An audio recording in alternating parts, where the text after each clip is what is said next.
strong proponent of single-payer healthcare. I've had my own physical problems as a child, couldn't walk, and I was rescued by a country that was committed to healthcare as a right, which was France, that gave me care and enabled me to get back on my feet. We have a completely broken healthcare system, and a healthcare system and an economy too beholden to corporate power. And that healthcare system now is not providing us with the basics that we need in many cases, or we still face the stigma of mental health care and inadequate resources. Now, Tipper Gore, way back when, Michelle Obama have pointed to our failure to address the problem of mental health.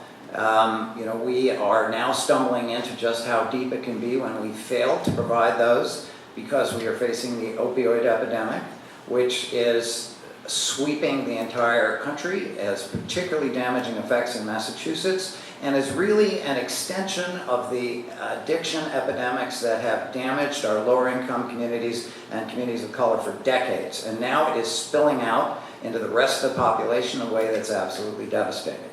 So we need to focus on providing mental health in general, across the spectrum.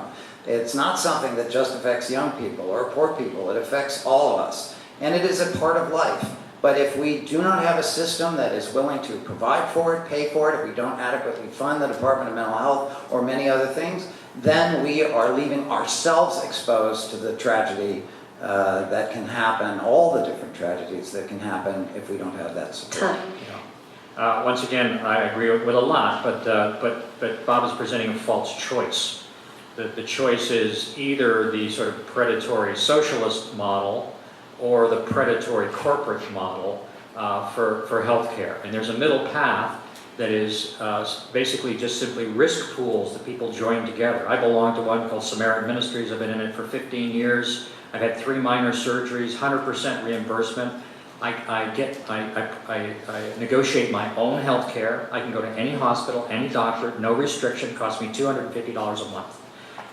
That actually works, and it would drive the prices down. Whenever you have a third party paying the bill, right? Imagine right now somebody comes in and said, "It's all on me, it's on the house, you can go to any restaurant around here and get whatever you want," right? If someone else is paying for it, you're gonna go for the prime rib, or you're gonna go for the, right? Because that's just human nature. But if you're paying for it yourself, and then you're gonna get reimbursed for it afterwards, you're gonna be reasonable. You're gonna hunt for the best deal. That's what drives the prices down. The reason that we're not getting adequate health care isn't because we don't have good doctors, and it isn't because we don't have good medical services. It's that we have prices that are so incredibly out, they're 4 or 5 times what they ought to be, because everything is either government paying for it or the insurance companies paying for it. And so there's constant increasing escalation of the price instead of consumer-driven sort of competition that drives prices down. That's how we'll get good mental health care across the whole society, by just simply making it affordable again. So I think the question was, for someone who's deemed unfit due to mental illness to have a gun, how can we connect them to mental health services that they need? And there was a model used for addiction by police in Gloucester that's taken off across the country. When someone would present who overdosed by doing drugs, instead of arresting them and throwing them in jail, the police department had what they call an angel program, still has, that connects them to the addiction treatment services they need. I think one of the things we should explore is whether we could do something similar when the police, through the discretion they have under Massachusetts law, deny a permit to someone for a gun because of mental illness, or through extreme risk protective orders, if they become law here, a court decides to take a gun from someone because they are mentally ill. It'd be great if there were a connection there to the treatment they need to get the services they need. The bigger question about whether there are enough services available for people with mental illness is a big one. This is a huge priority of mine as governor. We do not have the services that we need to meet the demand for them in this state. It's a huge problem. This is something I dealt with through my experience as a CEO of a health insurance company that covered low-income people in the Medicaid program, where the #1 health issue of our members was addiction and mental illness. And we had a very hard time connecting them to the treatment they needed because it didn't exist. So we have to do better on that. I also am a strong supporter of moving to a single-payer healthcare system, which is not a socialist system. It's a different way for paying for healthcare. And it is a top priority of mine as governor, as the only candidate in this race with experience working in the healthcare industry. I believe I can provide the leadership we need to actually get this done and ensure we are giving every single person in this state access to the healthcare services they need to be as healthy as they can be. Thank you. So in the interest of time, maybe we can take 2 minutes each for final closing statements. We can start with you, Mr. Nancy. Or Lucky me. Look, I want to thank you. This has been an important conversation. I think the main takeaway is, again, that the governor didn't have the time, the energy, the interest, or the courage to show up. That's a theme in his governorship. And I also want to say that my entire campaign, my candidacy, is built on the reality that I have been a social justice, economic justice activist for my entire life. But I have spent 5 years at Harvard Business School. I understand how markets work, how economies work. Mr. Lively is just simply wrong that risk pools don't work because here's the thing: when you need medical care, risk pools want to get rid of you. The entire model of insurance is that insurance companies try to avoid paying for people who need health care, and they only cover people who are healthy. Now that's a problem that works its way through the entire economy, where the incentives are wrong for many of them. It's true in energy, it's true in education, it's true in housing. When you leave housing up to the market, what does it build? It builds one Dalton Place, which is going to be full of enormous multi-million-dollar empty apartments that are owned by wealthy people who are storing their wealth here.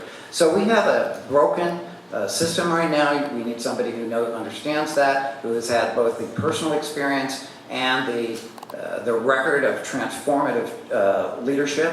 And I think in the case of gun violence, this is again an integrated problem that needs someone who can understand, bring people in, bring the communities of color and leaders in. So we have that discussion to build an entire system that moves away from the catastrophe that we have today.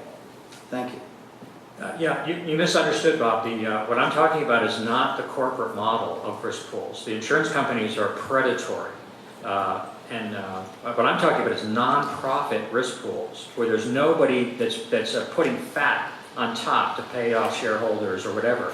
This is basically like if all of us in this room and another 10,000 people all joined a pool and we pay each other's medical bills when they arise.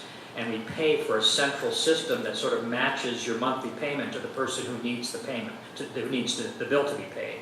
That works. It's very inexpensive, and it's sort of like the difference between a bank and a credit union. Really, it's sort of the credit union of healthcare, and it works so much better than when the government controls it. You know, government controlling things doesn't really work very well. And and most of the things that they do, it can be done better when you just have people helping each other. And predatory corporatism is something I think most people, look, we represent here the grassroots of the left and the right? We're sort of like the Tea Party. Some other people I recognize in this room. We're sort of like the Tea Party and the Occupy people coming together in the same room.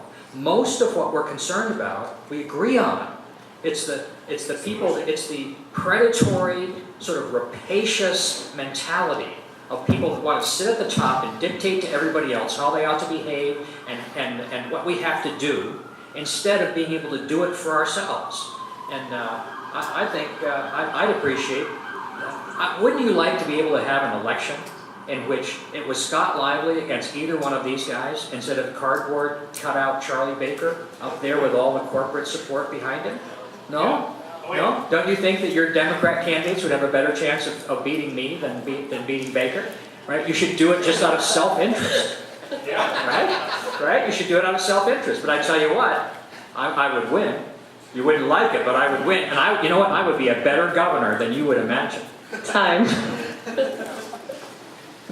I want to thank the MSD alums again for hosting this really important conversation, and everybody who took the time and effort to get here on this very challenging night to listen and participate in the discussion. it matters to show up to stuff like this. I also want to thank my colleagues for the discussion. There are consequences to elections. There are consequences. And we have a governor right now for whom it is more important to be drinking cocktails with a bunch of business leaders than here explaining to you and the people of Massachusetts his record on addressing gun violence. And it's not, I actually get why he wouldn't want to be here based on what his record actually is. It's not one that I would want to have to defend. And I want you to know, elections are about choices, and you have a choice in this election. You have a choice. I am offering an ambitious, progressive agenda to move us forward on a whole series of issues, including reducing gun violence. And I will be a leader on this issue. I will speak up on this issue. I will show up on this issue. I will take action to actually make progress on this issue. And if that's the type of candidate you want, then I am asking for your support. And I want you to know, with your support, we will win this election. We will win this election, whether it's Scott Lively or Charlie Baker. There is going to be a huge Democratic turnout this year. As long as people are informed about the choice at the end of the day, we will win. And that's where you matter. Make sure people are educated about Charlie Baker's record on this issue. Make sure they understand the consequence of this election. Do everything you can. Knock on doors, make calls, put a bumper sticker on your car, because with your help, I'm 100% confident we will win, we will take back the governor's office, and we will make a meaningful difference in people's lives. Thank you very much.